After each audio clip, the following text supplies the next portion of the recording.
Y'all trying to get the notification.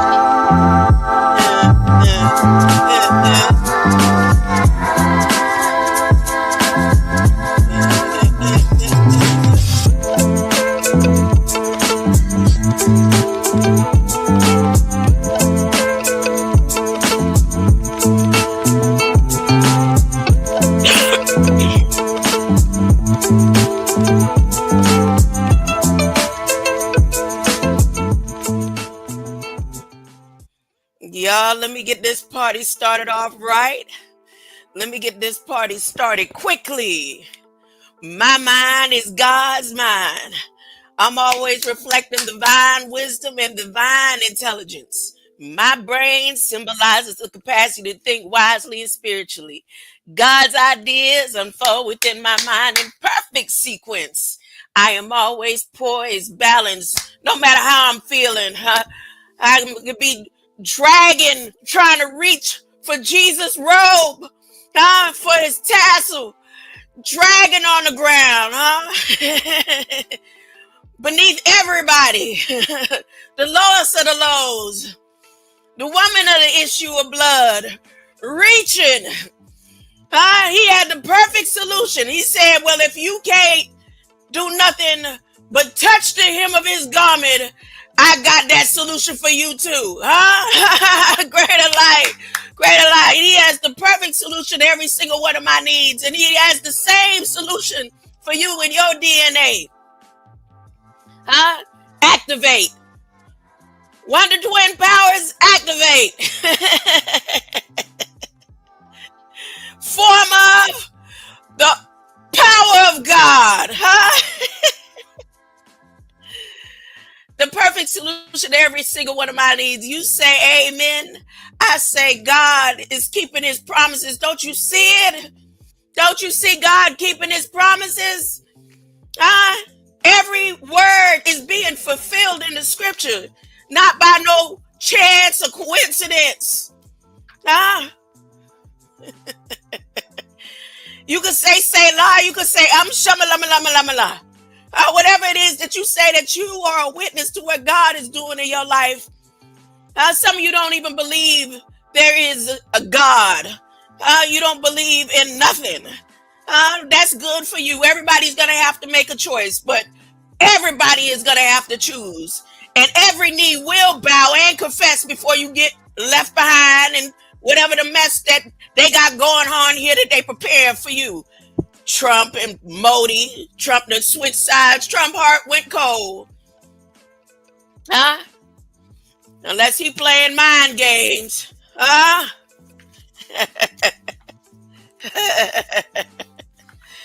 He not doing this. You had to fold him.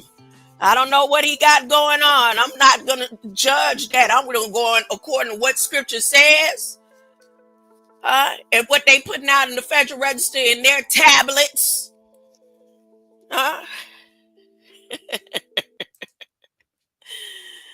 Greater light, greater light. Look, all the different things going on. I won't complain. I won't complain. I won't complain. I'm not going to complain. I'm not going to complain because I'm feeling good and excited to know that Jesus is on the way, and that this earth is going to be cleansed from all the filthiness, that exists. They still calling themselves digging stuff up out of the ground, trying to make a difference. Put your staff down, Jerusalem, over there on a where it fit like Juju side, where it fit like Juju, on a where to fit like Juju side. They don't believe that Jesus rose and is coming back. That's why they don't wear the fit like Juju side. But they will. There's going to be plenty that's going to finally accept and believe. It's right around the corner, twinkling of an eye.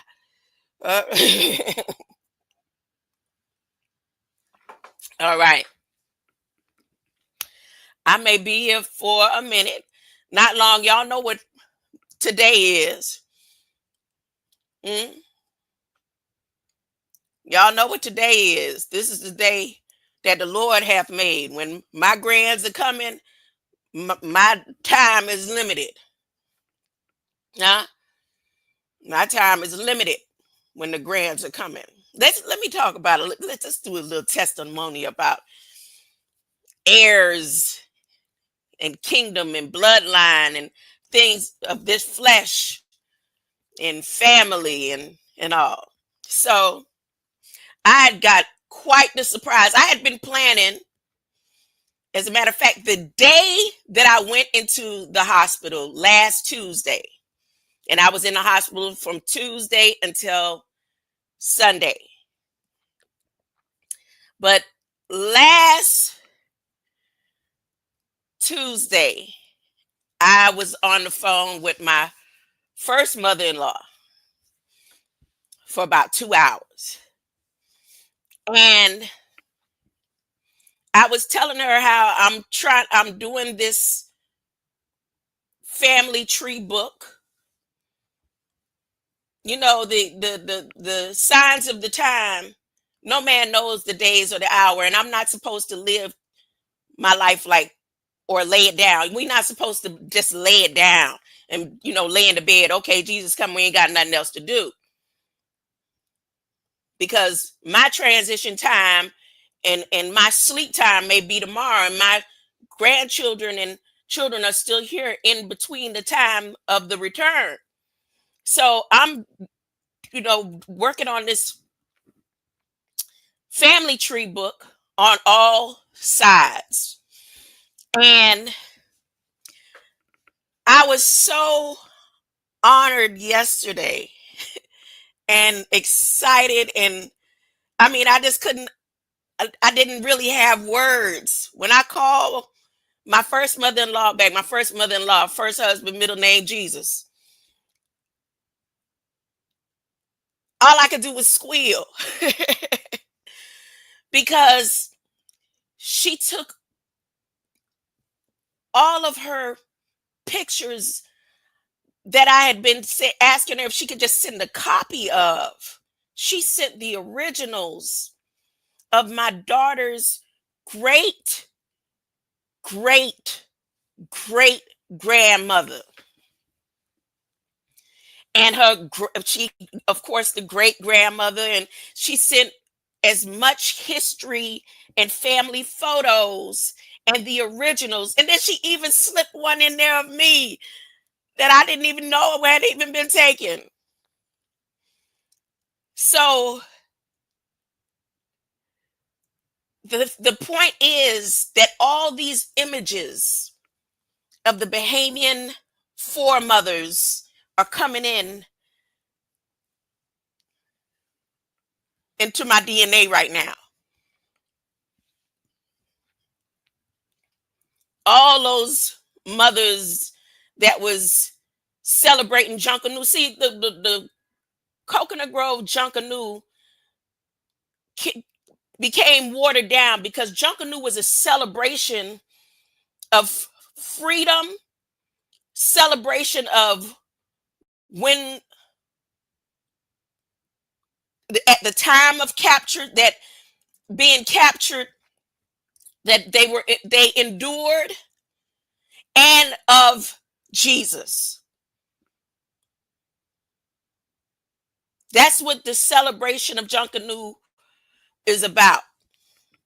So my daughter's father and all of us that grew up in Coconut Grove, the Bahamian descendants from the Taino ways and the Arawak, and in their bloodline, you could see. I tell you, I call them the Flatback Indians.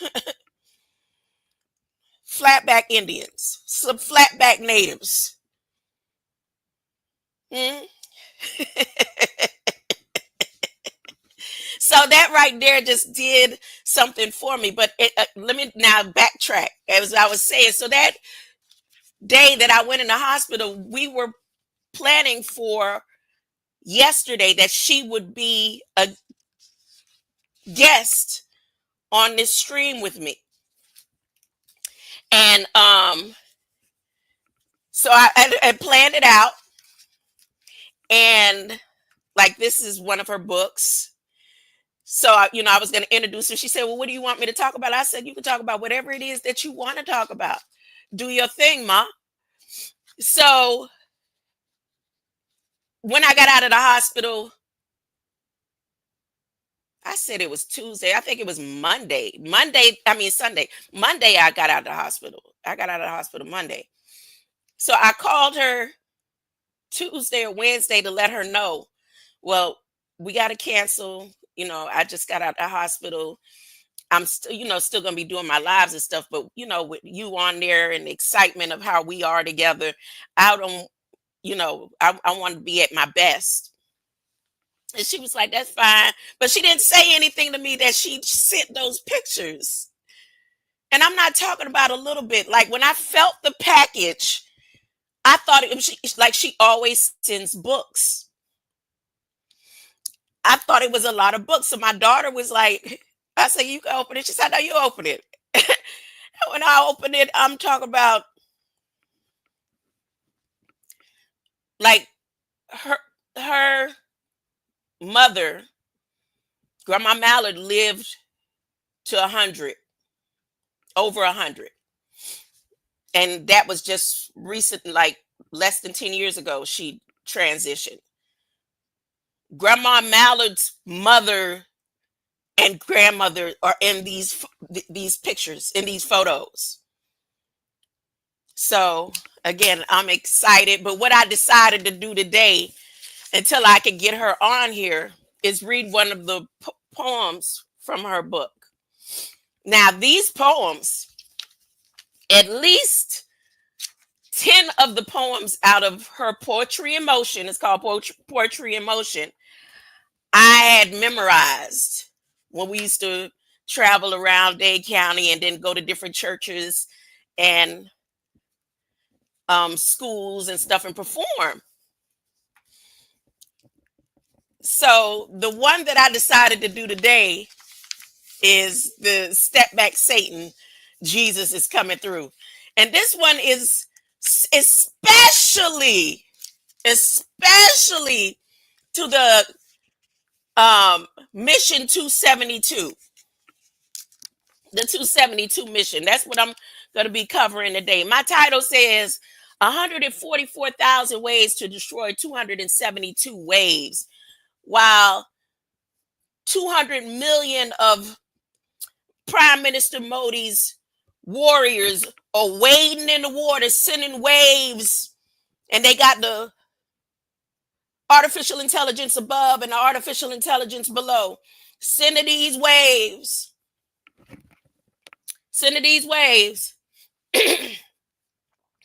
And then he has a 272 mission.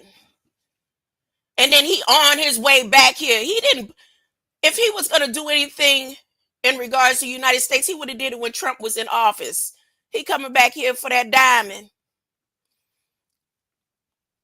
This Step Back Satan, Jesus is coming through to you and everybody else. 272 missions. That's Elon, Space Force, NASA, Artemis, every single one of y'all. 200 is all the ancestors, the foremothers that are gathering within me. Say, step back, huh? Jesus is coming through, and your knees is gonna have to bow when it's over with. Bodie, you are not the boss. You are not the boss. That's what you want. I read your 272 mission. That mission say he want to have control over all of the world, space and below.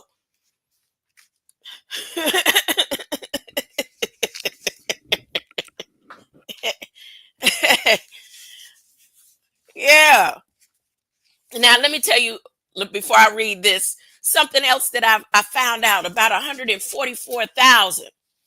So remember when I was telling y'all about the 24 elders? The 24 elders are the 24 hours of time. And each era of time, the 24 elders changed, or they manipulated the 24 elders. But when God comes, the elders will no longer have a position. They will all bow. The 24 hours of time. Time will be no more. There will be no more need for the mediation of time and space. Now 144,000. The 144,000 messengers are the 144,000 days of slavery. 144,000 days is equivalent to 400 years. Okay? And 144,000 messages that have traveled throughout these 400 years, 144,000 days of being trapped in a system that they feel like right now they're about to reset again.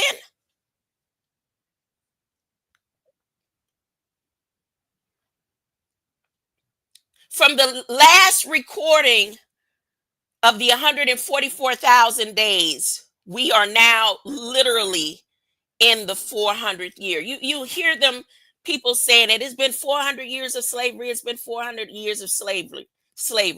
The reason why this alignment that has happened, that began in January and doesn't end until Prime Minister Modi's 200 million warriors stop wading in the water. That's when it ends on the 17th, between the 17th and the 18th, is because that is the tracking of the 400 years, or the 144,000 days. Okay? Now let me read. Step Back, Satan. Jesus is Coming Through by Evelyn Brady. Now, in the title of her book, she has all of her name.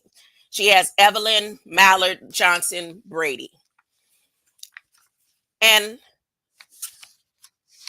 I'll wait to read her intro when she comes on to send her message to all the world in this generation, which she already does. But I need her tone to carry through here. Step back, Satan. Jesus is coming through to undo all the damage to God's people that you are trying to do.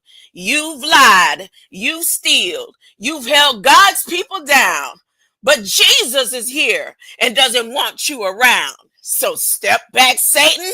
Jesus is coming through.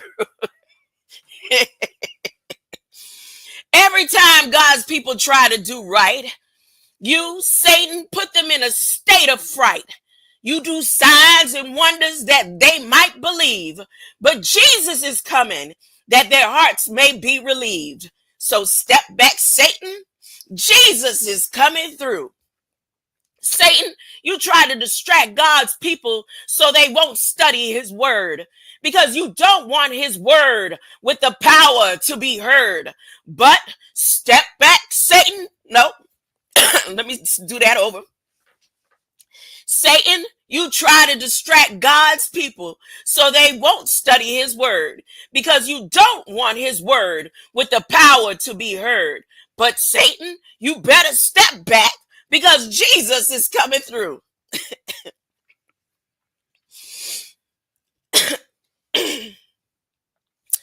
God's word is powerful, quick, and sharper than any two-edged sword. And you, Satan, try to keep God's people from being on one accord. But Satan, you better step back, because Jesus is coming through. God gives life that Satan wants to destroy, and he'll drain the life's blood out of every girl and boy. He makes things look so rosy and have a fragrance so sweet, but he's out to destroy everyone he meets. You can't have them, Satan, so you better step back, because Jesus is coming through with love, and that's what you lack. Satan has closed eyes and ears so that people can't hear or see. But God's power opens eyes and ears and sets free. Step back. So you better step back, Satan. You're a loser, because Jesus is coming through. Loser. Loser. That's just one of the many poems and books and sermons of one of the matriarchs whose light helped activate the light code within me also. Just one moment. I might have to do what I told y'all the other day, take little intermediate. Okay, let me go ahead and be transparent. So the ailment that sent me in was bowel obstruction, which I've told y'all I had bowel obstruction repairs. And my ER, the transition from my home in that ambulance, because I had to catch the ambulance. You know, you have people say people always run to the hospital. You know how many years it's been? I don't just go to an ER. Huh? And the whole thing is, I just said I'm tired of them experimenting on me. Okay? So the fact that I had to get the ambulance, I didn't even have the pain was so traumatic that I couldn't even feel I needed the ambulance to come, which that happened to me before. And the ambulance, that when it happened to me in 2015-16, they put me out on the soon as they put me in the ambulance, they put a mask on my face and put me out. That's how traumatic the pain was, especially with the little convulsions and vomiting and all that I was going through. So that's what happened this time. So, and the reason why they had the tube down, the NG tube, was to not just relieve the pressure, but to stop that the fluids that were backing up into me. That's what they were doing. And again, it would be probably like a movie. You wouldn't believe me if I told you, but I'm gonna say it anyway. And the first thing people say when they hear family members, when they hear the experience, is, "Ooh, you got a lawsuit." No, all I have is to pray for the two individuals. That's all. That's it. I said it's nothing about this governmental system that can replace the trauma and especially their money that I have went through these past 33 years. In every single incident, it's the government that's going to be held accountable. It's the government that is going to be judged for it. The governmental wickedness, spiritual wickedness in high places. Again, some people in this realm don't even realize that they're moving for Satan or spiritual, or that they're a puppet for spiritual wickedness in high places. So the two drivers, this one driver had an ex. The driver had an ex symbol on his hand. That's the most I can make out of him. I was in so much pain, I wasn't looking at their faces. And so that was the white driver or pale skin driver. Because if I was to say what was white and black, the black man would be the white man. If if you want to use color and preferences. But again, I didn't see their faces. And he, as much pain as I was in, he offered to help me up. They asked me if I could walk, and I did. I made my way to the ambulance, and I didn't know I was having another obstruction until I lift my leg to climb up. So I had an obstruction happening at the mid and upper, and an obstruction happening near my appendix area. And he did all that he could to help me. The black driver or his teammate, he wasn't a driver, but he, not at all, no kind of way. So when he was in the back with me, what I always remember about the few rides that I've had in the ambulance, the first time I ever rode in the ambulance was with my son the morning of, and they start questioning and taking notes. He didn't open his mouth. I was screaming in pain. He didn't. They did before they pulled off. The pale driver, with the X mark on his arm, he tried to find my veins. I'm a very hard stick. Like, they have to come in with the IV finders most of the time, or use butterfly needles or whatever. I have the running veins. But because I was probably dehydrated, also because I hadn't eaten anything in 2 days dealing with that pain,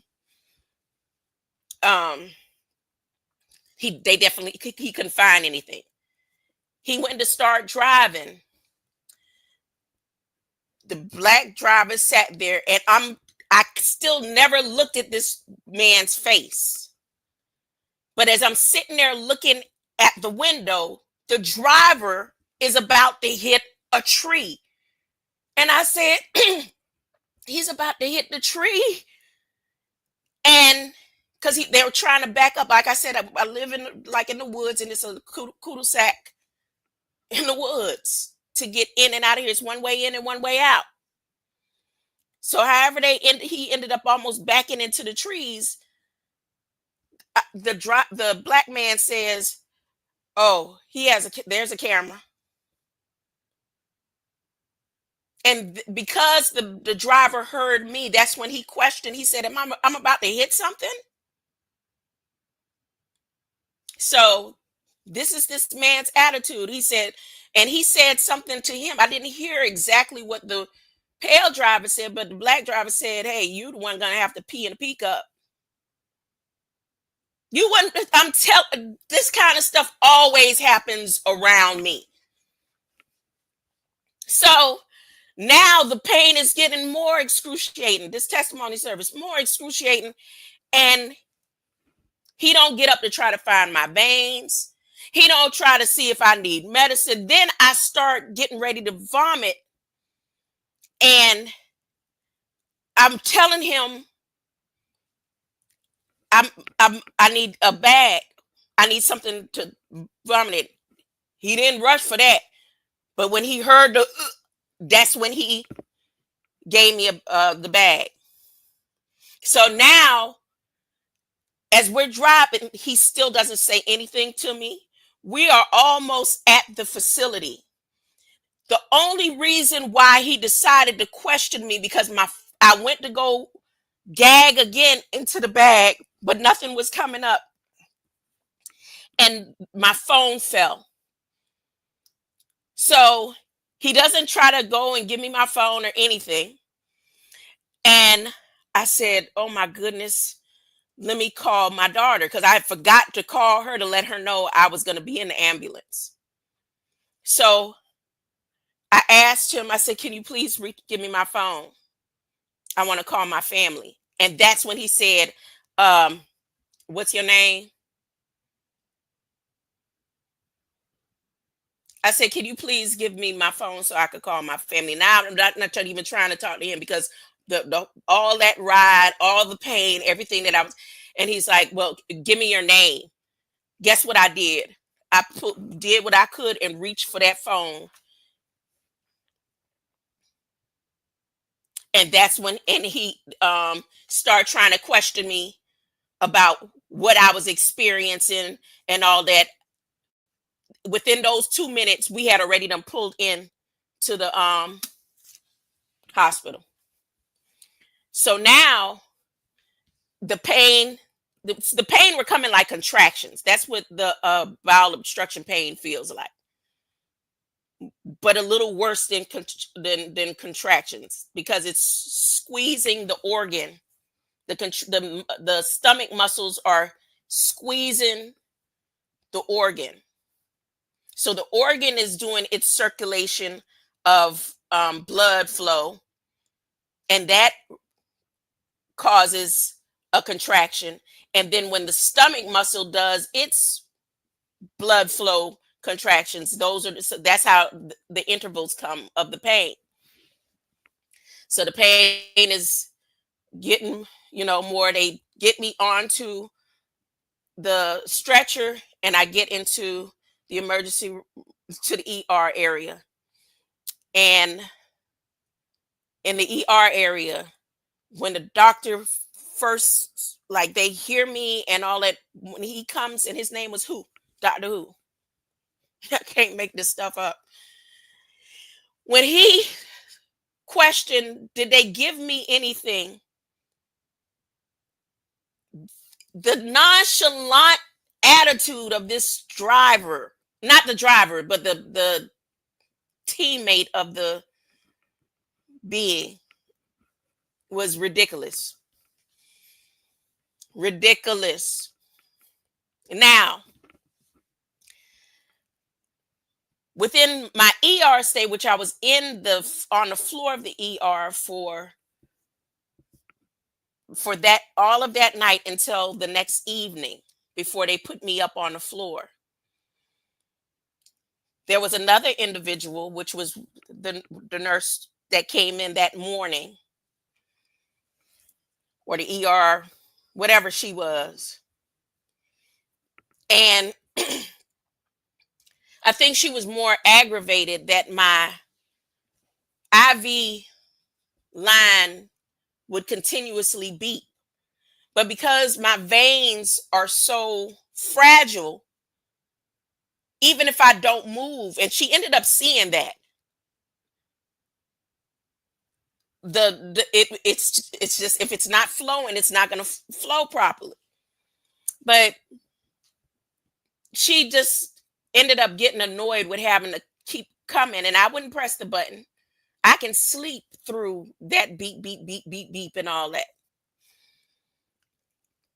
But for some reason, towards the afternoon, and I know the reason, because I heard some of the nurses out there with all their vulgar talking and speaking. I'm talking about, they was using foul language out there, just lollygagging like they was like they was at a barbecue. Literally, literally. And there had come a point that the pain medicine that they were giving me was not stopping the pain, and the contractions or the obstruction was getting worse. And my daughter came in around noon, and I had been asking her from 9 a.m. because she called my doctor and asked. I said, even if it's just Tylenol, I need something to ease, because I had, again, it's been over a year and a half. I don't take any type of pharmaceutical meds, pain pills, none of that. Everything I do natural. So she never got back to me. And Then I had to use the restroom, and she brings me this thing to use, and I didn't feel like it would work, but it was there.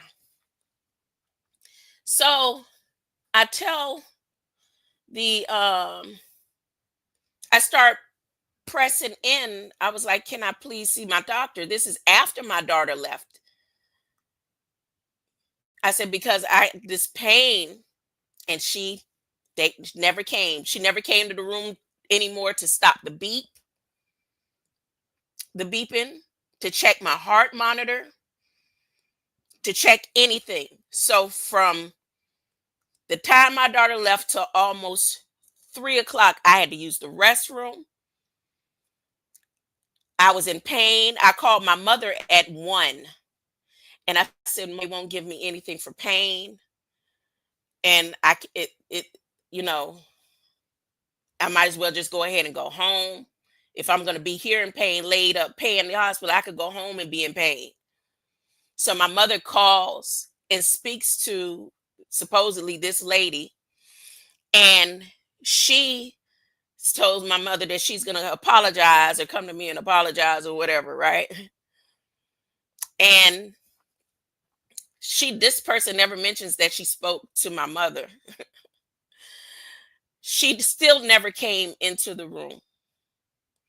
So here it is, going on about 2, 3 o'clock, when she finally swings open the door. She opens up the door, telling my this is beeping going off again. And I didn't say anything. I just sat there and and hummed in the pain. So she pulls out the um what do you call it? Naparin. Y'all know what they give you for blood clots. But I don't see it in her hand. I don't see what it is that she has. So it doesn't look like the regular needles. And I'm used to those shots, right? From being under so many different surgeries that, like I said, I've been cut open or had, yeah, major surgery 8 times. This, if they had went in, this would have been a ninth time.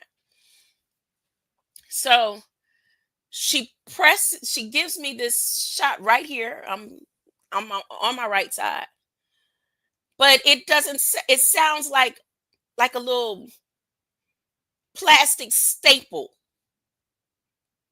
That's what it sounded like to me, and I was like, "Oh, that's weird." So, but I didn't think anything of it, and then gives me whatever she's going to give me for pain, and she asked me about my pain on a scale from, what you call it. So from 9 to 2, now she want to ask me about the scale of the pain when I had been in there hollering to the top of my lungs, and I barely wanted to answer her. And she leaves out again, and now the letting them know that I had to use the bathroom because the thing didn't work the first time. The little thing that they had or whatever, that they didn't check the little air, whatever. So I go and I ch- press the button again. I said, I would like to see my doctor. And then she comes in with the wheelchair.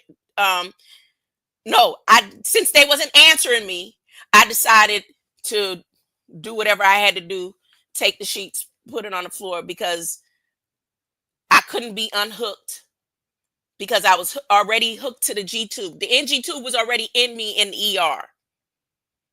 And the NG tube was suctioning, but not suctioning properly. I was hooked to the IV. In order for me to go to the bathroom, like, I had to keep pressing the button to see if they're telling them, can they tell my nurse I need to go to the bathroom? She never came.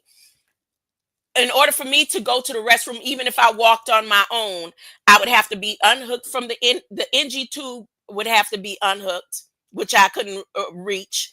The IV would have had to be unhooked, and the heart monitors.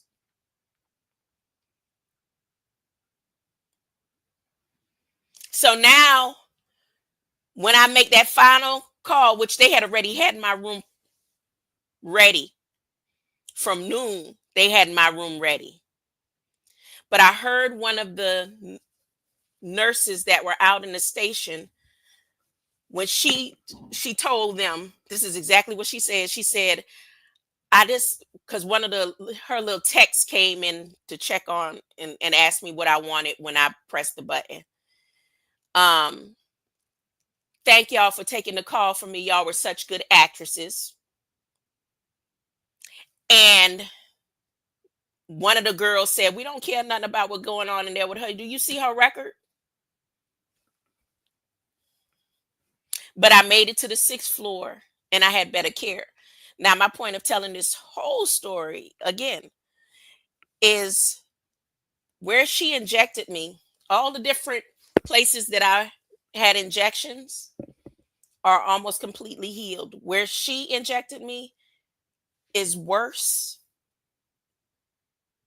It isn't better. And I was injected, the first injection, Tuesday. I have injections that didn't happen until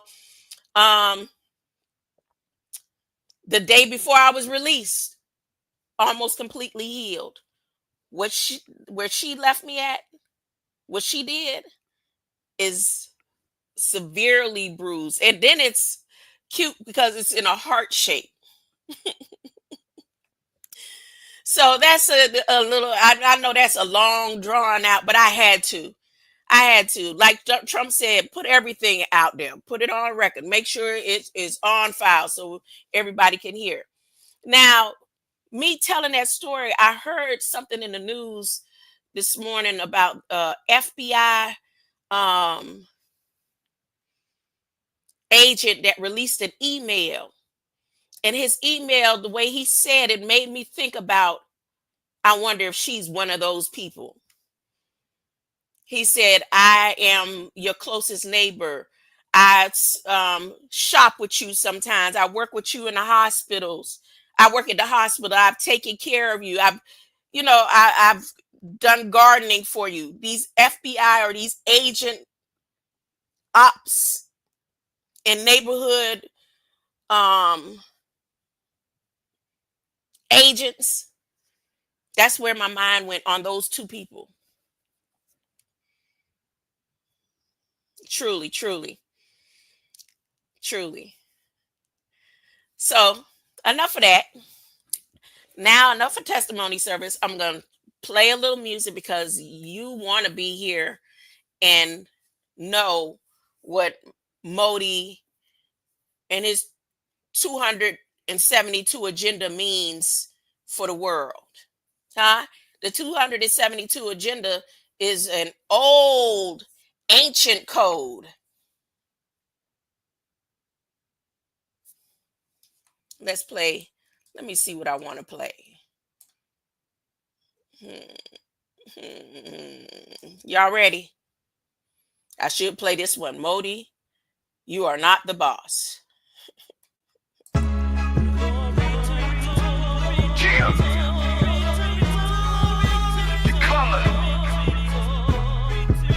It's crawling. Your coming is beautiful in the horizon of heaven. Glory to glory to glory to glory. Be living you the beginning of life and the living. Glory to glory to glory, glory me. Oh no, yeah, oh no, all powerful, all power. Glory be to our God. Everlasting, redeemer, savior, glory be to our God. Your coming is beautiful in the horizon of heaven. Glory to glory to glory to glory be living you the beginning of life and the living. Glory to glory to glory, glory me. Holy One, King of Kings, on your throne. Lord of Lords, glory be to our God.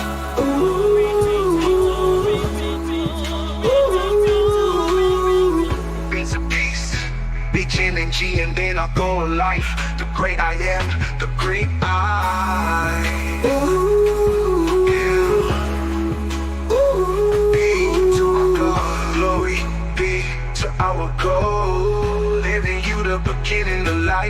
and the living.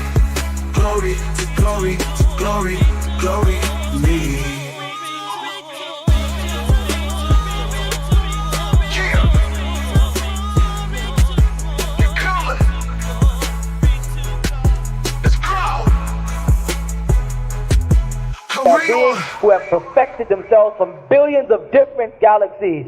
And they look different depending on where they are, the different colors of their lights, the different ways they vibrate. And when and if they're given leave by the Almighty to come down to earth, just like Jesus said in St. John, to come down to earth, he who came down can go back up. I will go coming is beautiful in the horizon of heaven. Glory to glory to glory to glory be. Ooh, ooh, living you the beginning, the life and the living. Glory to glory to glory, glory me. Holy one, King of kings on your thigh. Lord of lords, Lord of lords. Glory be to our God. Glory be to our God. Ooh, peace of peace. Beginning, ninja, and author of life. The great I am, the great I. Ooh, be to our God. Ooh, be to our God. Glory be to our God. Living you the beginning, the life and the living. Glory to glory to glory, glory me. But only he who came down can go back up. So there are people on earth whose name is not written in the book of life since the foundation of the world, because they are not spirits who came down. They were spirits who were created on earth. Because it said the Spirit of the Lord was upon the face of the water before man even got here. Yes. Do you understand? Yes. You understand? All right.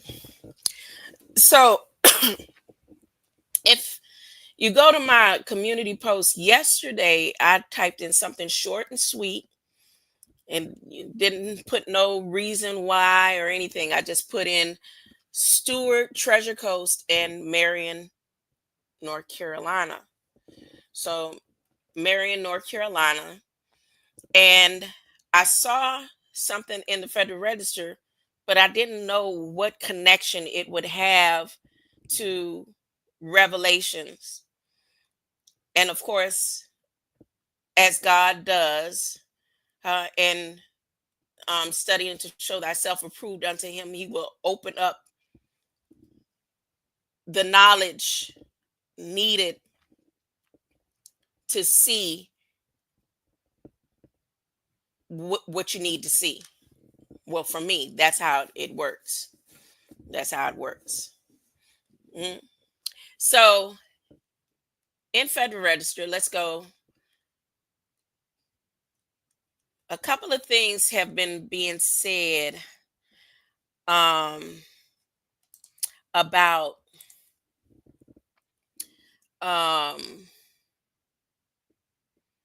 airspace and the airplanes and the crashes, and even things going on with Africa. I wanted to put a reminder out there for those who think that Elon is um, trying to help Africa. They have a tower in Africa, a, a, a, um, a solar satellite tower connected to his um, Starlinks. But not just that. Um, don't y'all remember the mountain of gold? The gold that they everybody trying to claim right now? Did everybody forget about that? Just like last year, the year before last. So, okay, why is Trump so concerned with South Africa? Because that same mine a few years ago, all that gold, it's not that it's gold where they don't have to do so much mining to even access it. That goal in Uganda. Anybody, nobody remember that? How soon you have forgotten. Say, oh, everybody trying to, why is Trump remember? Trump remember the goal. I didn't even have to go look it up. I didn't even have to go look it up. I said, what is people? I just, like, now I sit back and laugh and smile and be like, why don't they remember all that gold that just got, like, discovered?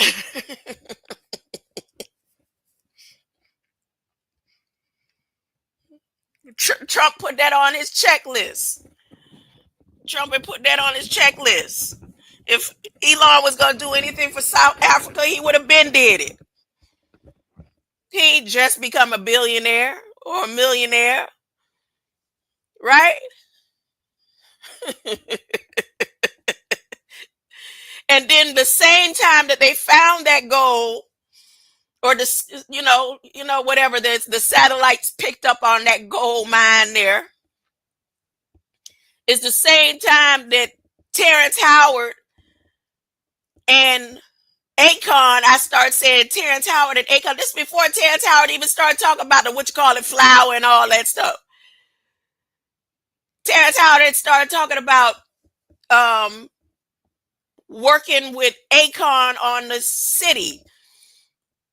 This city, virtual city. Nobody remember that but me, huh? I'm the only one that remember that. Anyways, so I just wanted to mention that before I go over this Federal Register document. And then again, on the airplanes, like I said, that's insurance. Insurance. So even for the people, each person that get on these flights, the airlines have to cover them on insurance too. There's an insurance coverage when you pay for your ticket.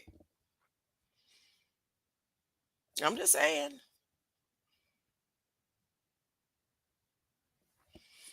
All right. So now back to the airspace. So in this document, let me make it a little larger. I go back today and I say Marion, North Carolina, this amendment here at the administration. And I remember seeing this before, around the time after the hurricane. So let me make it so that you can see it a little bit better than what I got here. Okay. So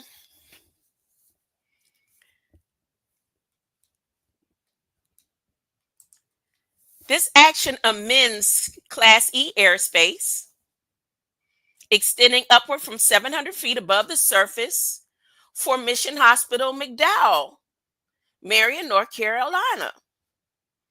Now, we want to go and look at the definition of hospital. That's going to be lengthy for me to be here.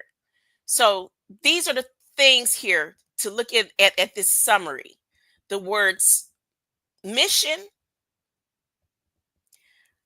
hospital, McDowell, and heliport.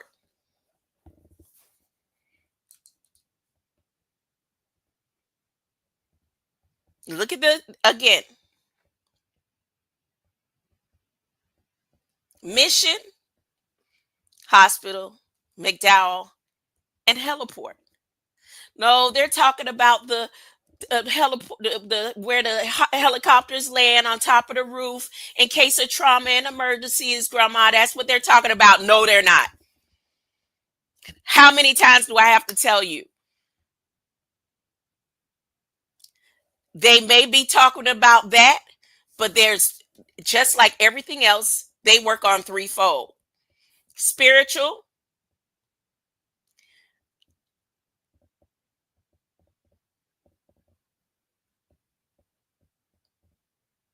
religious, reality.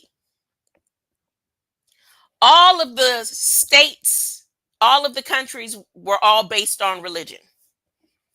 That's what religion. Okay. Their names, titles, the land is all based on religion.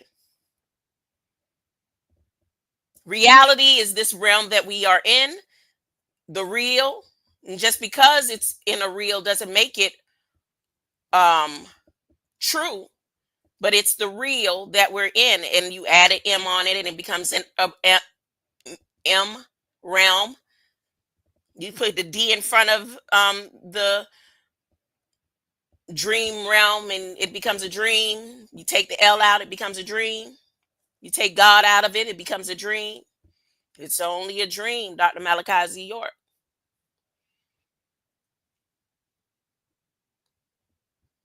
So based on that knowledge, you could see here that yes, they're talking about the physical, but if you look at the dimensions of this summary alone, 700 feet above the surface for mission.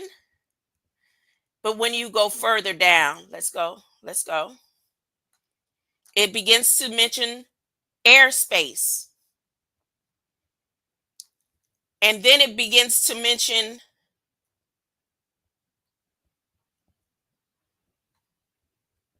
space alone. So, like this sentence right here, here's the rule for what's going on at Marion, North Carolina, at that hospital in regards to the heliport and the amendment for airspace. This amendment amends Class E airspace extending upward from 700 feet above the surface. So 700 feet above the surface is where a helicopter goes. 700 feet above the surface is where the helicopter is. But extending above the 6-mile rule, where the satellites link for the quantum transition, puts Marion in a circumstance of being the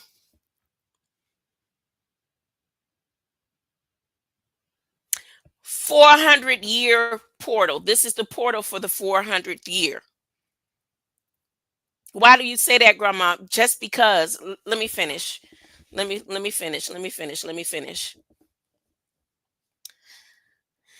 700 feet above the surface for Mission Hospital, McDowell, Marion County, North Carolina, by relocating the center point of the Class E airspace extending upward from 700 feet above the surface within the 6-mile radius of Mission Hospital, McDowell, providing the controlled airspace required to support the new GPS standard instrument approach procedures for IFR operations at the heliport.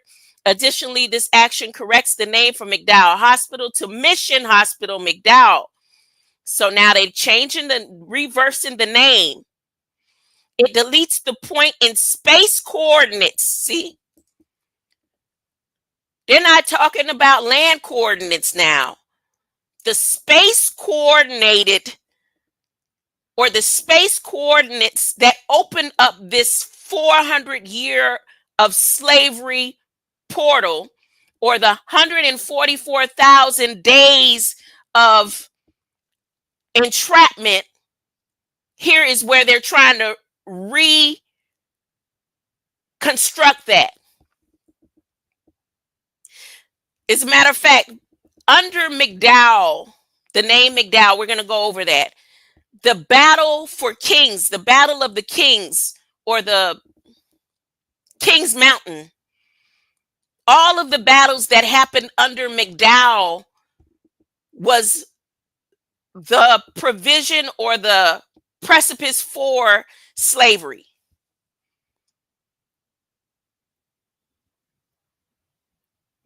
All right, let me continue.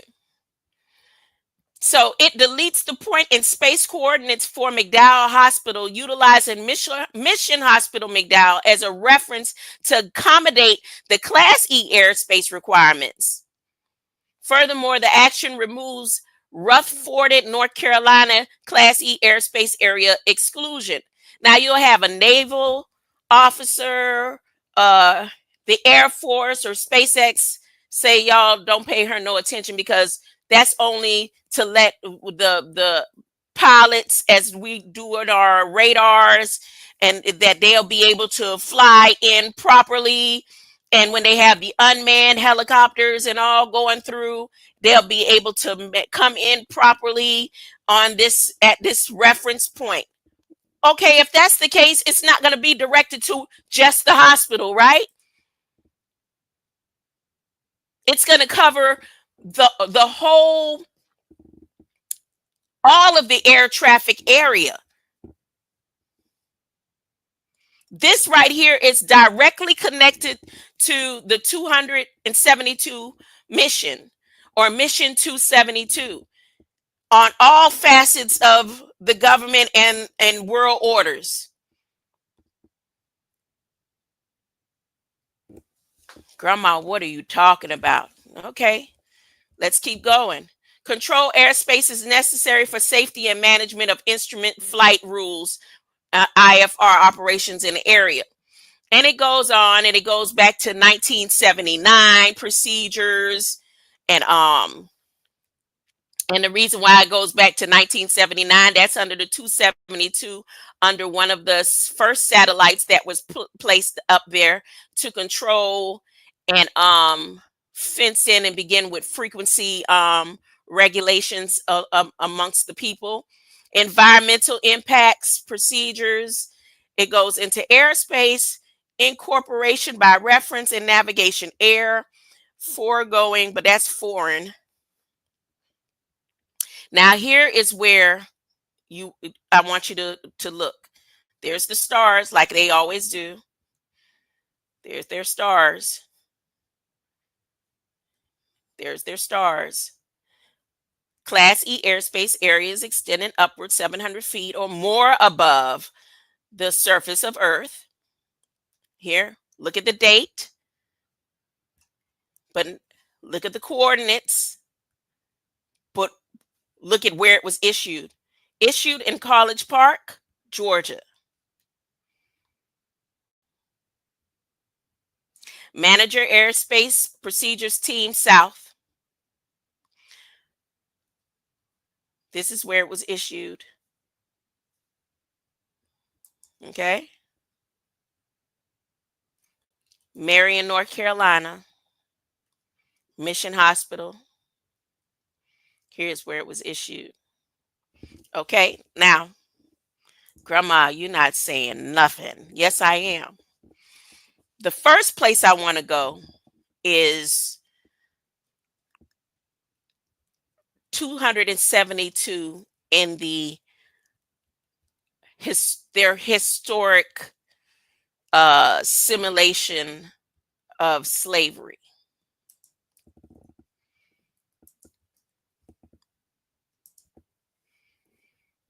Before I even get to Modi. Before I even get to Modi's 272, you know, Modi's 272 was about how many votes he needed. No, it's not. No, it's not.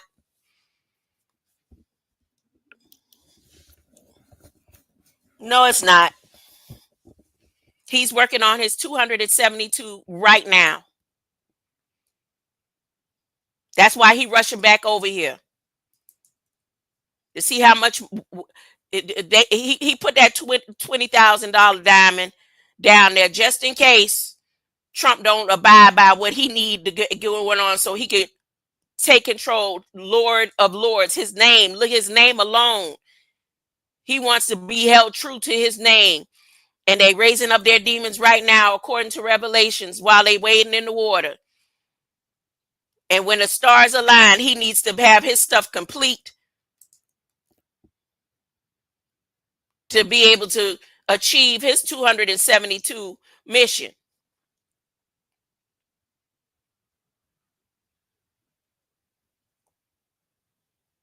The same way they helped the Hindus and all of the world orders helped with the 272 mission to do slavery entrapment 144,000 days ago, is the same thing they're about to do right now.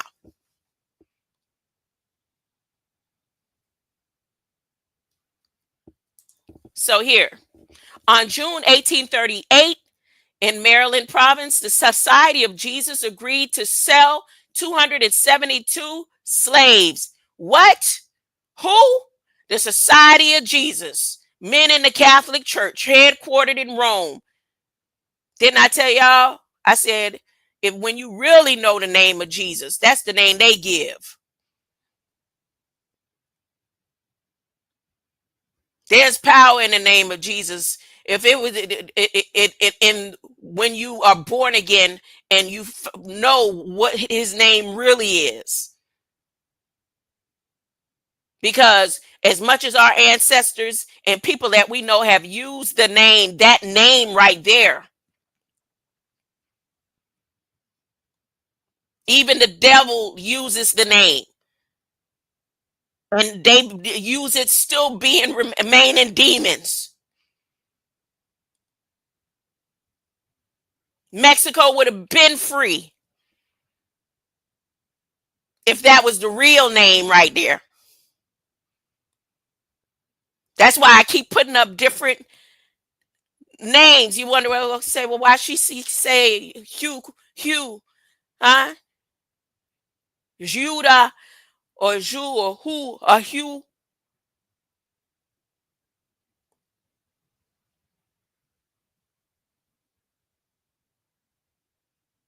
When you are born again, you'll know what the name is, and you'll know that when you use it, where the power come from.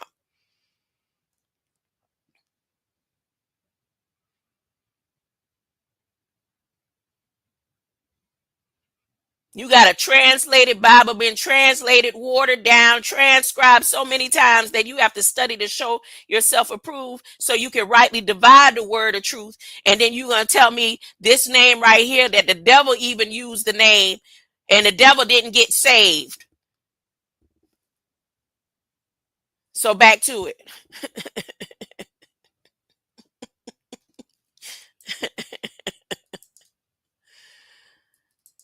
No, you use it until you when you're born again, you'll know.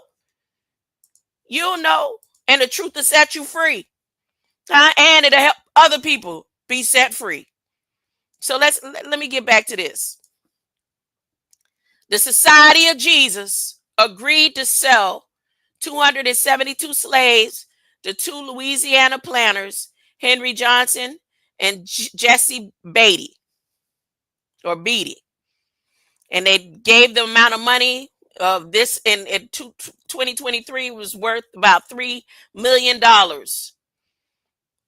This sale was a culmination of a contentious and long-running debate among Maryland Jesuits over whether to keep, sell, or free their slaves, and whether to focus on the rural estates or on their growing urban missions, including their schools. See the word missions, see the word estates, and whether to free their slaves or sell them.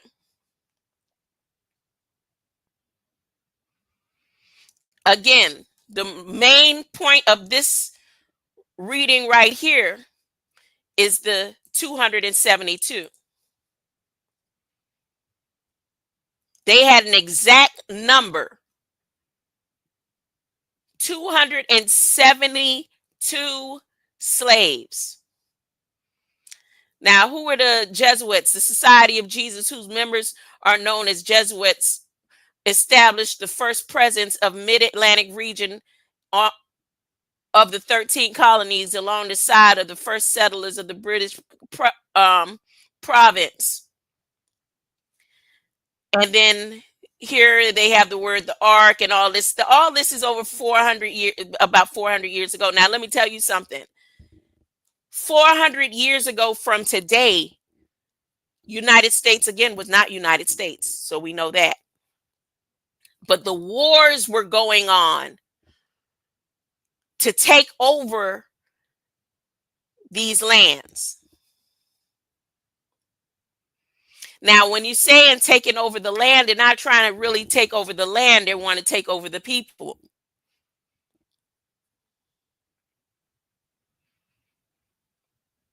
Remember, you are the place. The coordinates in space that Elon is connecting to is not a point on the ground. It's you.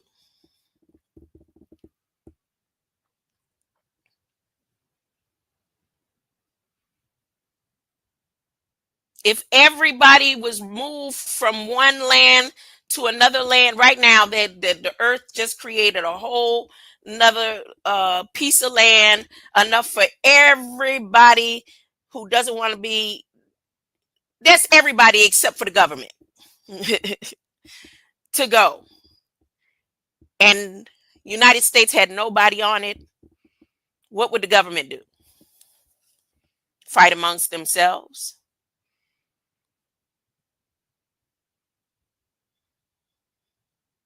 Yeah, it's about you. You are the place. Everything else is a point. What's the point? Let me continue. So this 272 number here goes to this mission. Listen carefully. They try to tell you that the 272 mission is about the voting process, but it is not. All right. That's why Modi is concentrating so hard on, and the Hindus have concentrated so hard in religion and their order in religion, especially when you go to September 11th, 1893, Chicago, and see what their goals were in regards to their place or position in this world. Okay, so let me go here, share this tab, and let's listen in.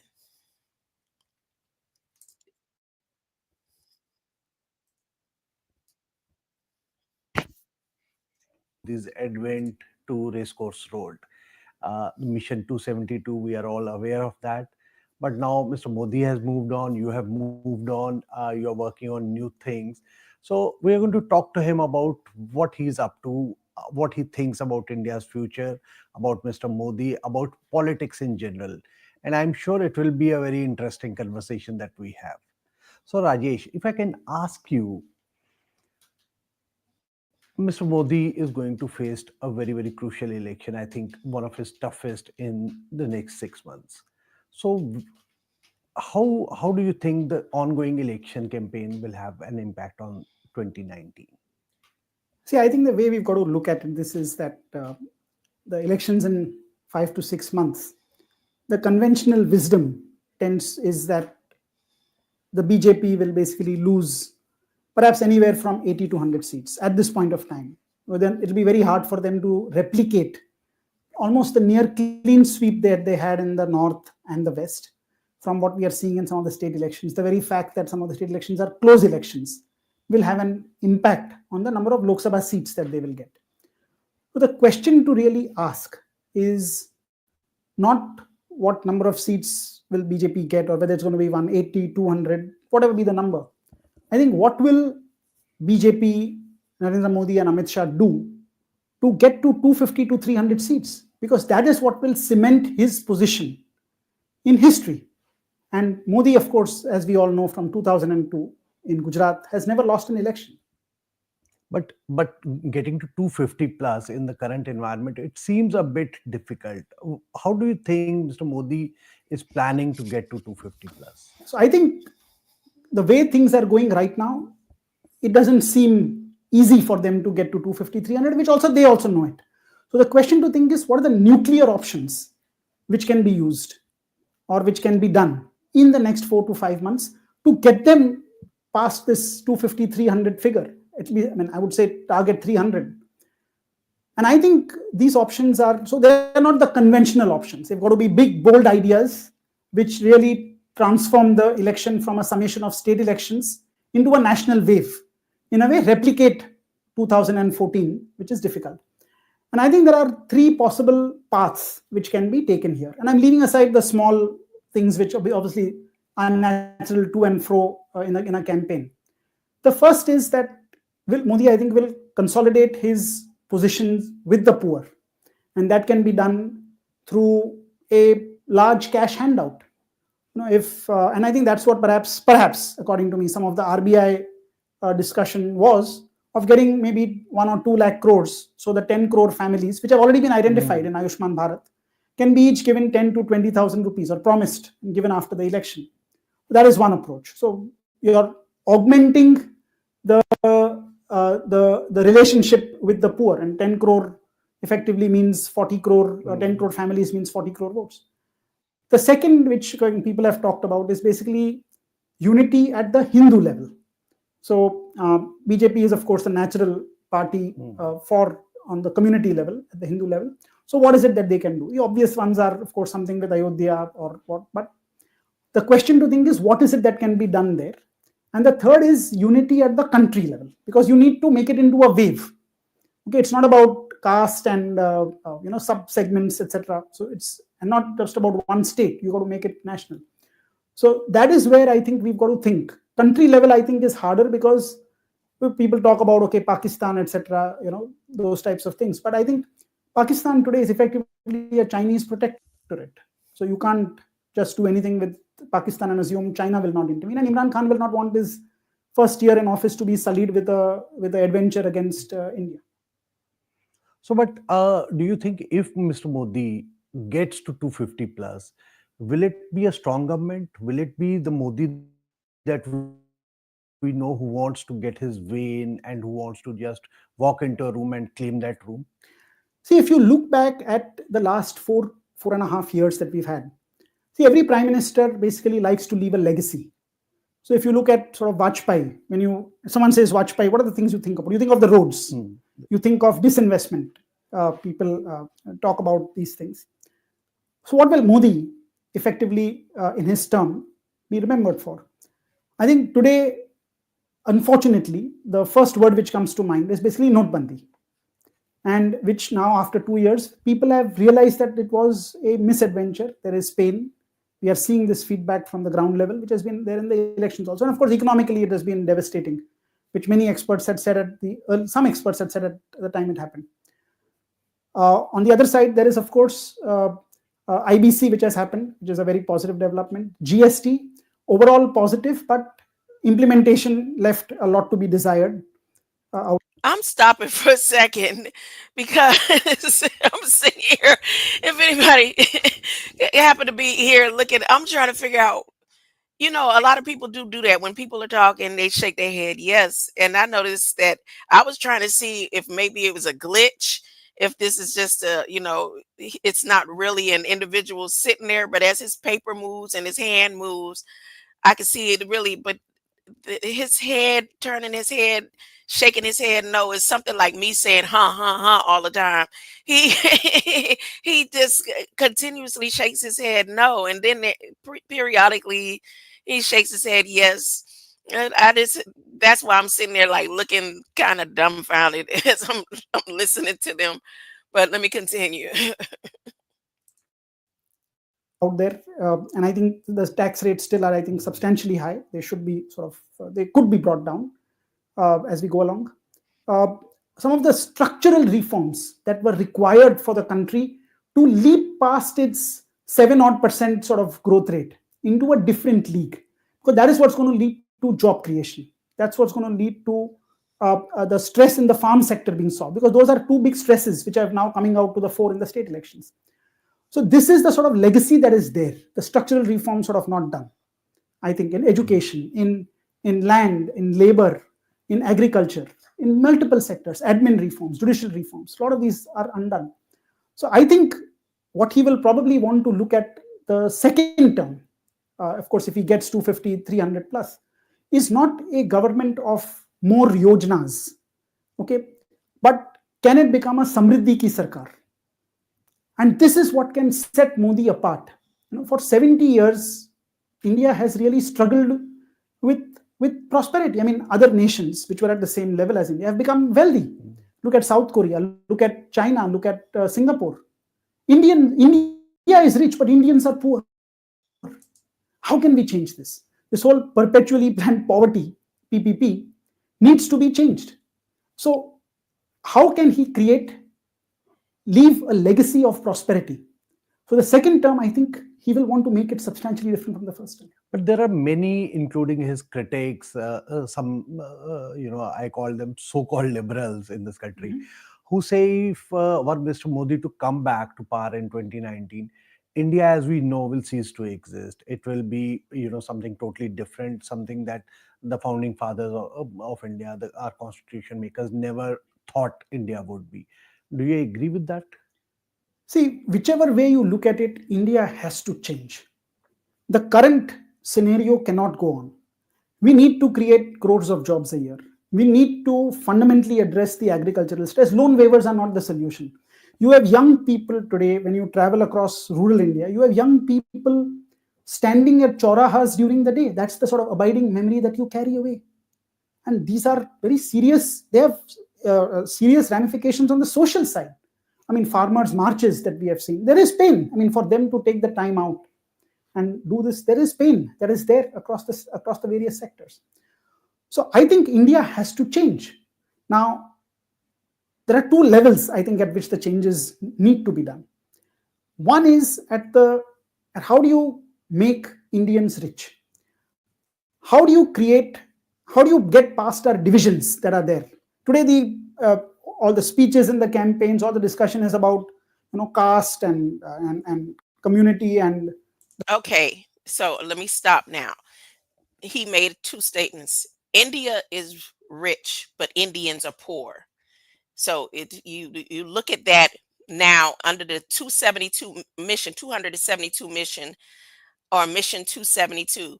Mission 272, why is he connecting with mission 272? Why the foundation of the United States, not only in when they did that hurricane, their reconstruction. Remember when it happened, I did a live and I said they had already had in the Federal Register that they would destroy that area, Marion and all those areas there, right? And I said that is part of the infrastructure plan, the reconstruction, but they're reconstructing from the ground up, meaning under the foundation. So now going down to the foundation and construction of that area under the McDowell's, which area am I talking about? I'm talking about the same airspace right here that they are saying that it's going to change the space coordinates, the point in space coordinates. Here, let me show you. This same space, the reconstruction under the 272 for this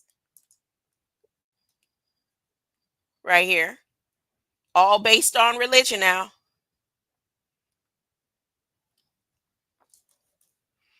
How can they make Americans rich again? Separating who are the slaves under that initial sale of the 272 slaves under the foundation of McDowell and their mission.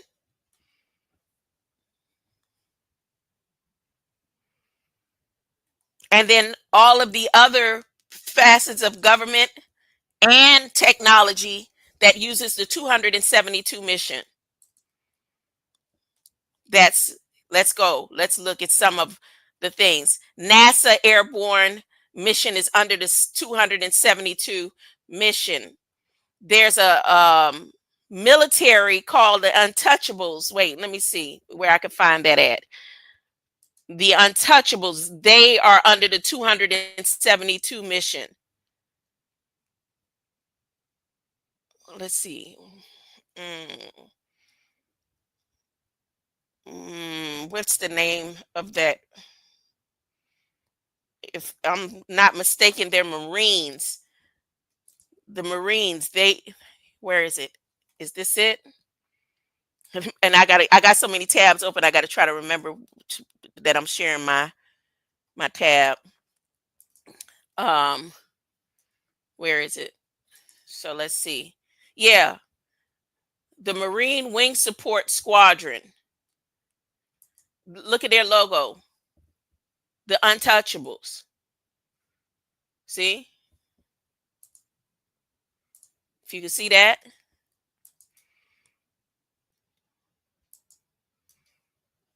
They're not only that their titles is called the Untouchables, and now and this is just in connection to all of the airline and aircraft flights and scenarios and simulations happening to help usher in their attempt to lock people in to be able to have to accept the mark of the beast. And they're doing it at a speed and a rate in accordance to the alignment of the finalization of the alignment. Again, we're in the 144th day of the 400 years. The end of the 144th day ends at that alignment.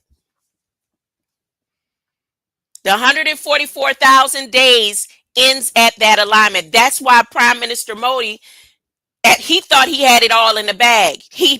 There was no way anybody in the world thought that Trump would win unless you followed scripture.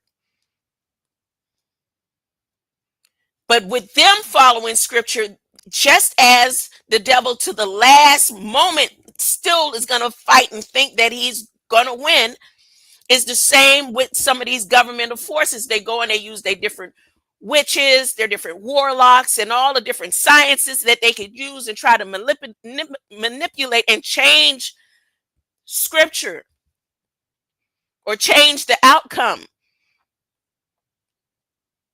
So now here you have where he thought he had it all in the bag, and they out there wading in the water. The 200 million of his warriors out there sending their energy through the waters, through the whole water system.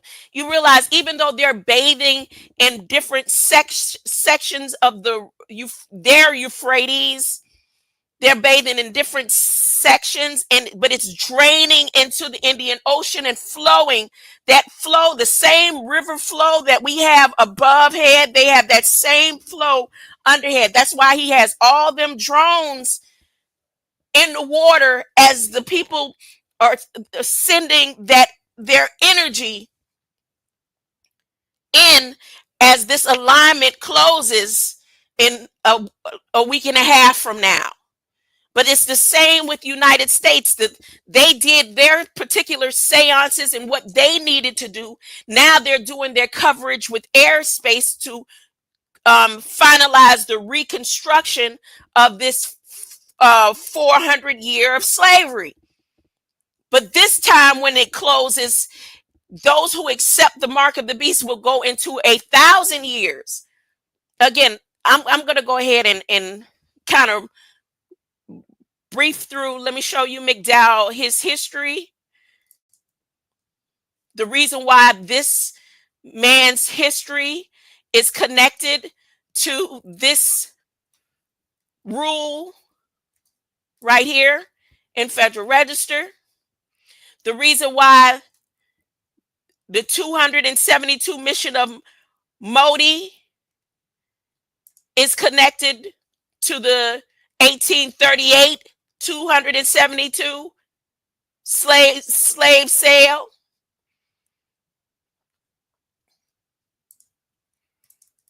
And how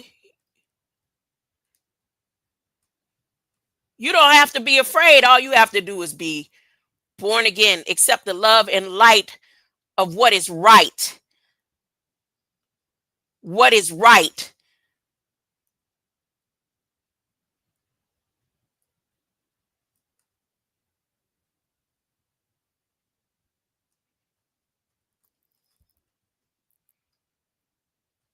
Here, Joseph Quaker Meadows McDowell Jr., statesman for North Carolina. He was known as Quaker Meadows Joe to distinguish him from his cousin Joseph Pleasant Gardens McDowell. Those two names mean something, and I haven't gone into research with that. The Quaker Meadows and the Pleasant Gardens, meaning that they are the places. Again, you as an individual, you are the place. That's why they name people in on the points of earth. They give the names of the people to keep it alive.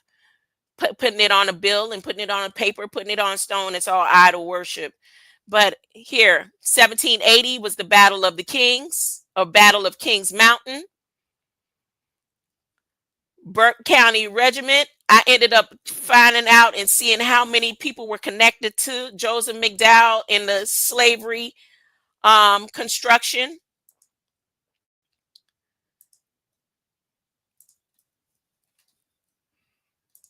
Let's go back. Where am I? Joseph. Oh, I wasn't showing you Joseph McDowell. And here's his military services.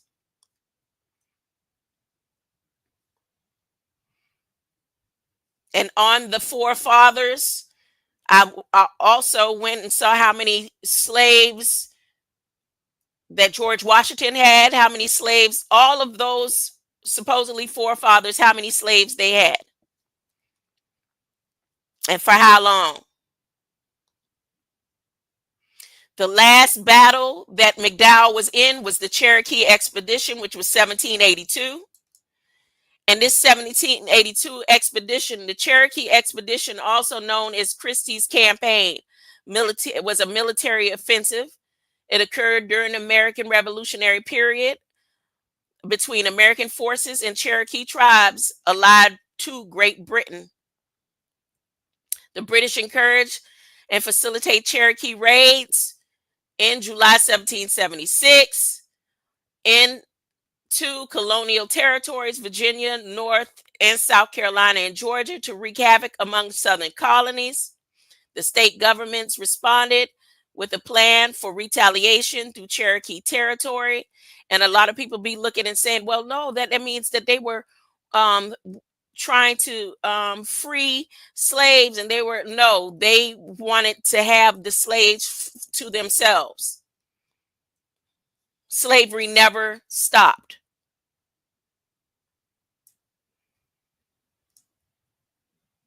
Yeah, people say, well, George Washington based the country on freedom and the American way. This is about stuff being right. A person who doesn't want people to be slaves wouldn't have slaves. That's like having somebody come along like Puff Daddy and say, I am a founding father of crimes against children and sex crimes.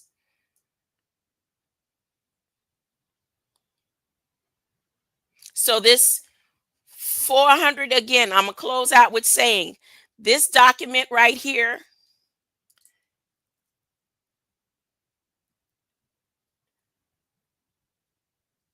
for Marion County being the portal to reestablish the 272, Modi's 272 mission, the Senate bill of the enterprise systems, That's what's his name part in it. All of the high tech slave owners, Elon, um, what's his name, Zuckerberg, Bezos. Their part is the 272 enterprise bill. They want all of your information, all the way down to Elon right now. His whole X is going to turn into a real estate facility.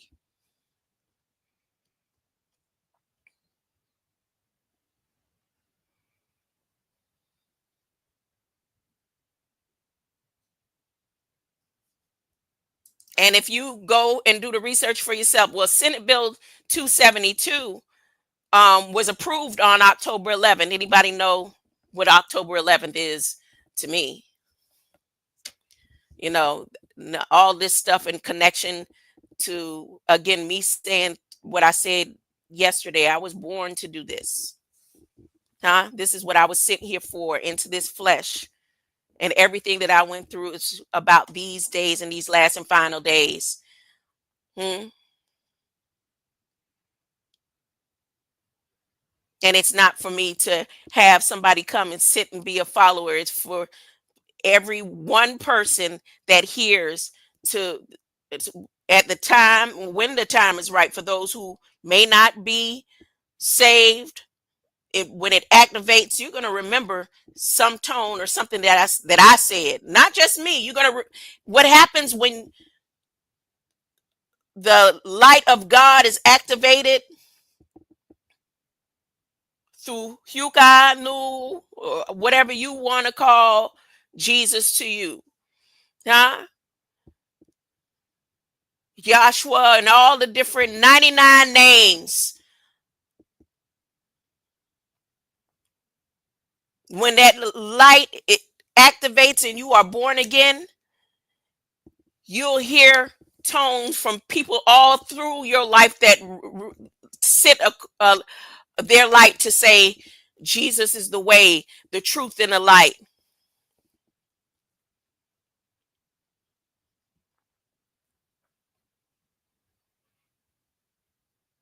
And you won't have to struggle to decide to make a choice. It's not going to be no struggling. You're not going to be, you going to have your hands like this. No, I don't want it. You're not going to be like, no, I don't want what you have to offer. You said $1 million. That's going to come. So I'm going to get 1 million pennies. I'm going to get 1 million pennies. How much is that in Bitcoin? No, I don't want it. Maybe God have my stomach doing all the crazy stuff that it's doing, so I'm not going to want to eat.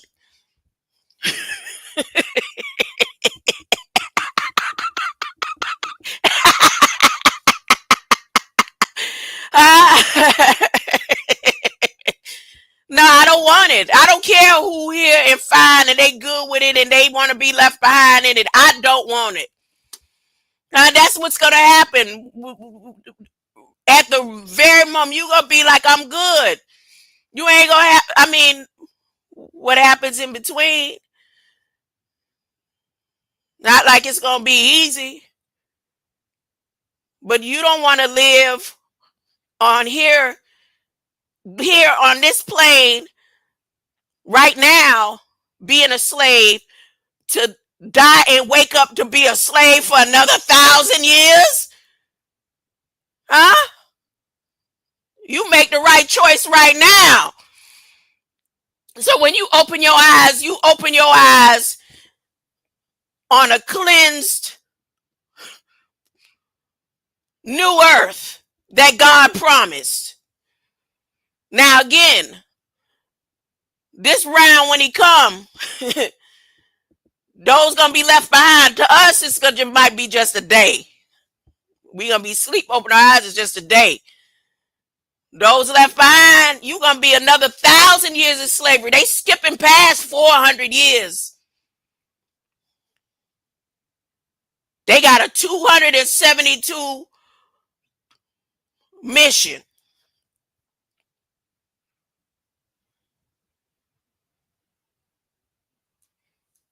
Who else in this 272? Let me see who else in this 272 besides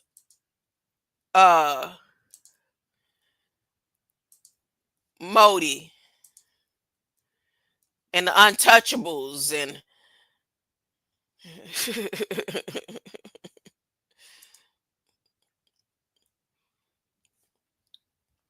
Space Shuttle. Remember I said the 1979 Artemis program, that's NASA. They got a 272 mission with Naval Air.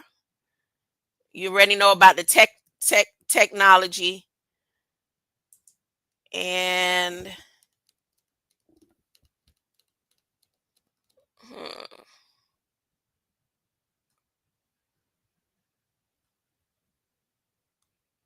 says control module.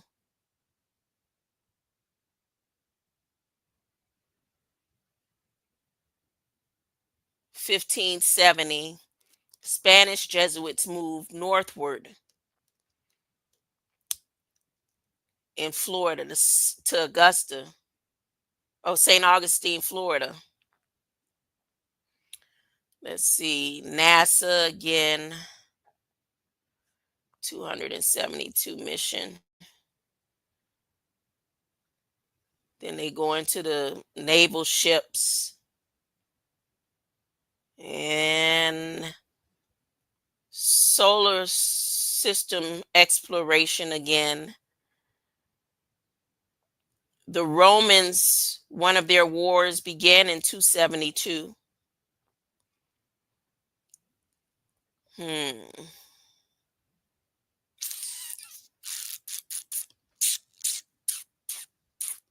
Skylabs.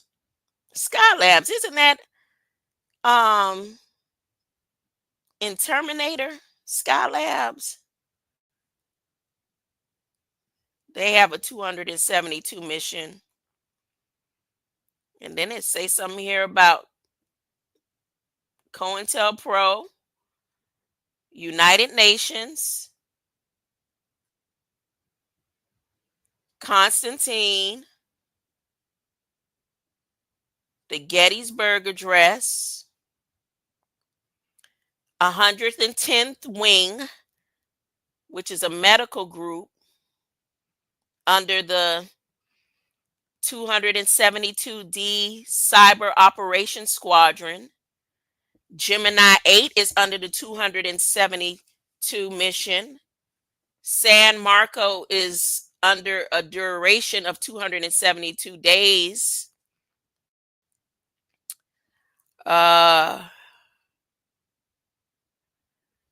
Some guy that died, Henry Richard Housington.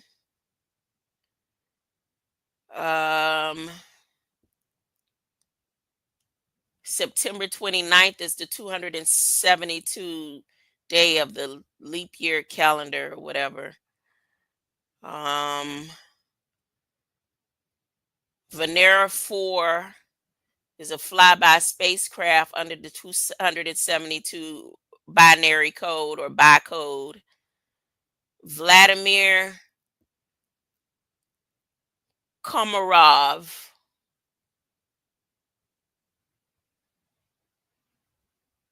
His mission lasted just over 24 hours after crew landed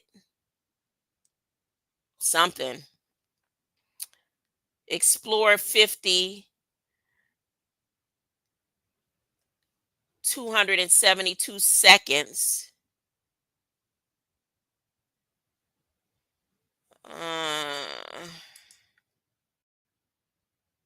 The Pyrrhic War or Pyrrhus War. It began in 272.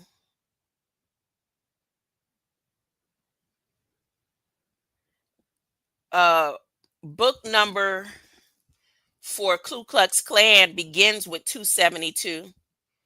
for the ACLU professes mission to defend constitutional rights of the Manhattan Project has something to do with 272. And the list goes on, and the beat goes up. There's the Mars Society for Colonization on Mars, beginning in 2005, and it has 10, 11, and then they got 272. It must be pages that they got there. All these books. Look, Martin Luther King, 272 out of a book. What is this Mars Society? There's no Mars for you, Elon. I don't. There's no Mars. There's no Mars for you. What are they talking about? 272 here. The Mars Society taxpayers identification number. They got your taxpayers identification number here. Colonization on Mars. 2005. Colonizing Mars, critical preventing. 2003, the Mars Society. They got Elon name all up and through here, and NASA. Oh, I just want the native genocide. What? They talking about native genocide again? Oh, let me get out of here. It's time for me to go. It's time for me to go. You go read that Mars Society, who the Mars Society people is. Native genocide. See? I can't make this stuff up. I can't make it up. I can't. What I will do is I'll close out with Zechariah 13 again. I'll close out with Zechariah 13. This is for anybody coming over while they people wading in the water, talking about fountain cleansing. The Lord will rule. The Lord will rule. At the time, a fountain will be opened to people of Israel and Jerusalem, and a fountain to cleanse them from all their sins and defilement. This is when Prime Minister Modi said the whole world is offered to come there and bathe in the water in India. He offered for the whole world. Two things happen where people offer for the whole world. That's when, what's his name?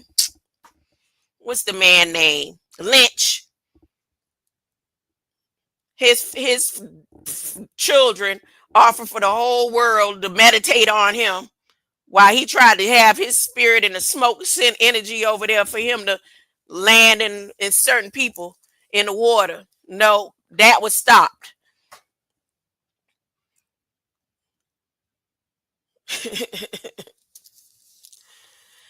Prime Minister Modi said everybody in the world is welcome to come and bathe in the water.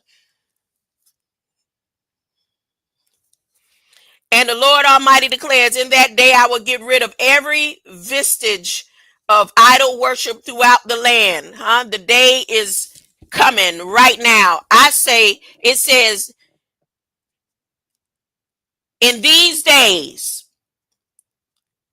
he will get rid of every vestige of idol worship throughout the land, so that even the names of the idols will be forgotten.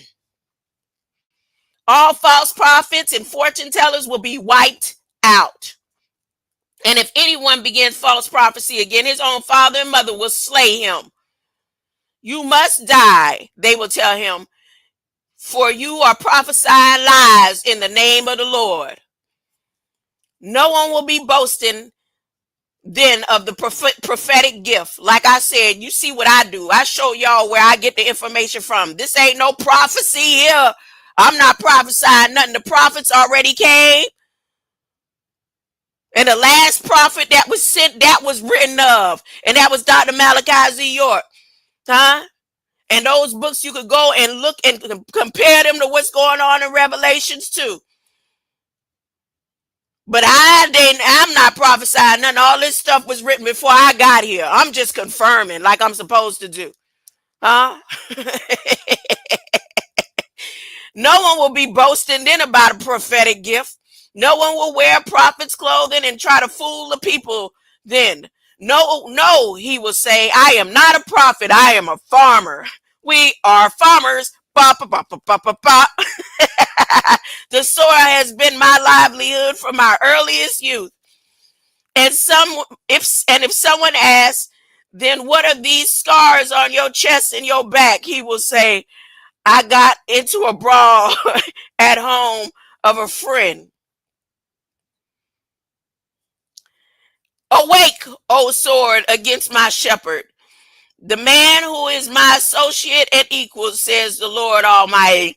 Strike down the shepherd. Now, see why God says that right here. Because, see, just say somebody has a name like they are the Lord of all men or the Lord of lords.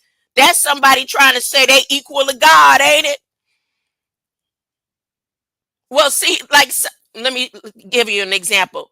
Like Prime Minister Modi name literally means he's the wrath of God, or he is the Lord of Lords. That's what his name means. And in his way he moved with his people, he is considered the shepherd of his people. So let me tell you what the Bible says. This ain't me talking. This is the word of God. It says, awake, O sword, against my shepherd, the man who is my associate and equal, says the Lord Almighty. Strike down the shepherd and the sheep, the 200 million wading in the water who don't know no better. They should have studied to show thyself approved, but they'll get a chance and opportunity because the Bible says so. The Bible says they gonna get a chance because they was being faithful. They was being faithful. They wasn't sinning, sleeping with women. All them 200 million men out there that have been purged themselves, and all they do is worship and then call on whatever they was calling on. They know no better. They gonna get a chance. The Bible says so. Because all the other sins that they could have been doing, they wasn't doing. They wasn't doing. You just wait now. Let me tell you, show you what the Bible says. So strike down the shepherd, and the sheep will scatter. You strike down the shepherd, the sheep are going to scatter. But I will come back and comfort and care for the lambs. I will care for them. 2/3 of all the nation of Israel will be cut off and die, but 1/3 will be left in the land.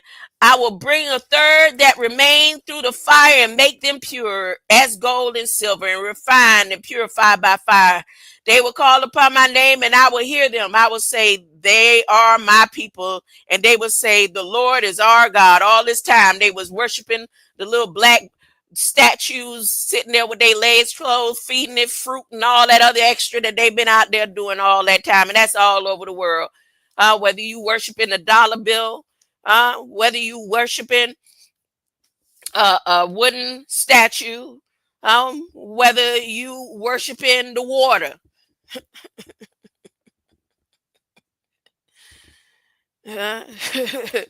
It's the source. God doesn't even require worship. He dwells in you, and then he worships within you.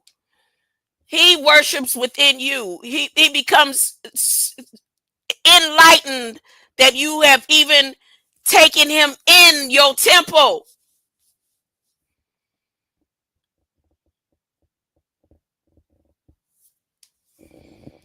What for the day of the Lord is coming soon. This is Zechariah. The day of the Lord is coming soon. On that day, on this day, will gather together the nations to fight Jerusalem. The city will be taken, and the houses rifled, loot divided, and women raped. Half of the population will be taken away of slaves, and half will be left in the remains of the city. I can hear somebody right now. They say, like, this stuff in the Bible is made to make people scared. And it's made but the stuff that they doing here in your face on land, happening every day. What the word says, it's been happening whether a person opens up this book and read it or not. Women getting raped, children getting raped, and half of the stuff that's been going on with raping is done by the government and the military that go over and come forth, and military from all over the land. Almost all of child trafficking that happens is protected by. Can you imagine an FBI agent? Let me tell y'all the thought. Some of the stuff that I hear when I think of the government that say things like, For 36 months, we watched and got information on this man that was molesting and raping and hurting children. So they sat there. It's like watching porn and being okay with it, and watch these activities happen for so many months and didn't stop and help and save the children when it initially happened.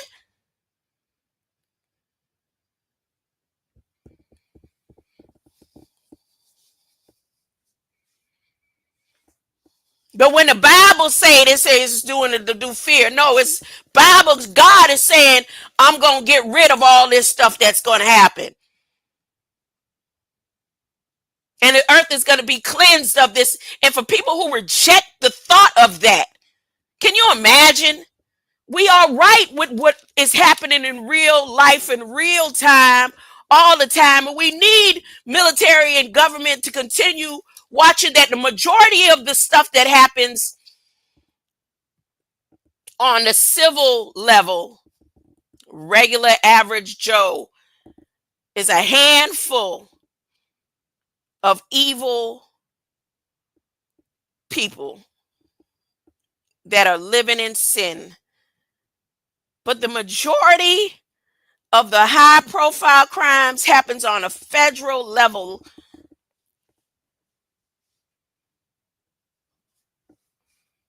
They had to be allowed to pass through the ports and to be watched for years. America's Most Wanted.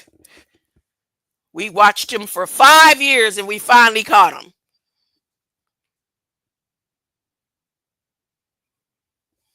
Let me close on out.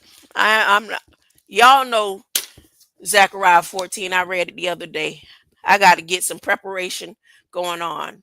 Grands are on the way. Have a beautiful day in the Lord. Greater light, greater light, greater light, greater light, greater light. Told that himself who is being created to a true knowledge according to the image of the one who created him. The people who walk darkness will see a great light. Those who live in a dark land, the light will shine on them. God's promise, promise, promise, promise. God's promise, promise, promise, promise. God's mind is my mind is light. I'm in always reflecting His